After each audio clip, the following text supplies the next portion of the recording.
আসনে চূড়ান্তভাবে বিজয়ী হয়েছেন এম এ হান্নান, বাংলাদেশ জাতীয়তাবাদী দল বিএনপি, প্রতীক ধানের শীষ। তিনি পেয়েছেন ৬৮,০৯২ ভোট। তার নিকটতম প্রতিদ্বন্দ্বী এ কে এম কামরুজ্জামান, স্বতন্ত্র প্রার্থী, প্রতীক ঘোড়া, তিনি পেয়েছেন ৩৫,২২০ ভোট। বেসরকারিভাবে চূড়ান্ত বিজয়ী হয়েছেন এম এ হান্নান ৬৮,০৯২ ভোট পেয়ে।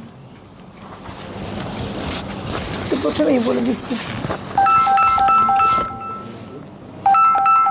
ব্রাহ্মণবাড়িয়া ২ আসনে চূড়ান্তভাবে বিজয়ী হয়েছেন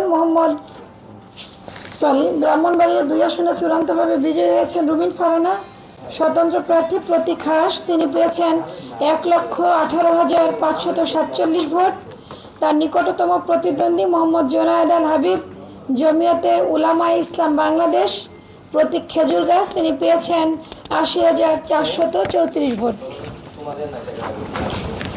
ব্রাহ্মণবাড়িয়া ৩ আসনে চূড়ান্তভাবে বিজয়ী হয়েছেন মোহাম্মদ খালেদ হোসেন মাহবুব, বাংলাদেশ জাতীয়তাবাদী দল বিএনপি, প্রতীক ধানের শীষ।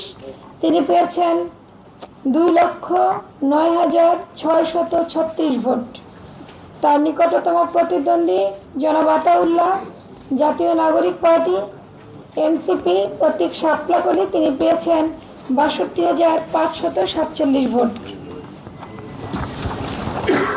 ব্রাহ্মণবাড়িয়া ৪ আসনে চূড়ান্তভাবে বিজয়ী হয়েছেন জনাব মুশফিকুর রহমান, বাংলাদেশ জাতীয়তাবাদী দল বিএনপি, প্রতীক ধানের শীষ। তিনি পেয়েছেন ১,৩৯,৮৪২ ভোট।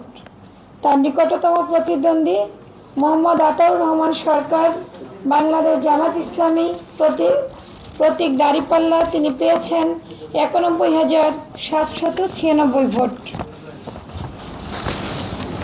ব্রাহ্মণবাড়িয়া ৫ আসনের চূড়ান্তভাবে বিজয়ী হয়েছেন জনাব মোহাম্মদ আব্দুল মান্নান, বাংলাদেশ জাতীয়তাবাদী দল বিএনপি, প্রতীক ধানের শীষ। তিনি পেয়েছেন ৮৫,৭৬৯ ভোট। তার নিকটতম প্রতিদ্বন্দ্বী কাজী নাজমুল হোসেন, স্বতন্ত্র প্রার্থী, প্রতীক ফুটবল। তিনি পেয়েছেন ৮৪,৭০৮ ভোট।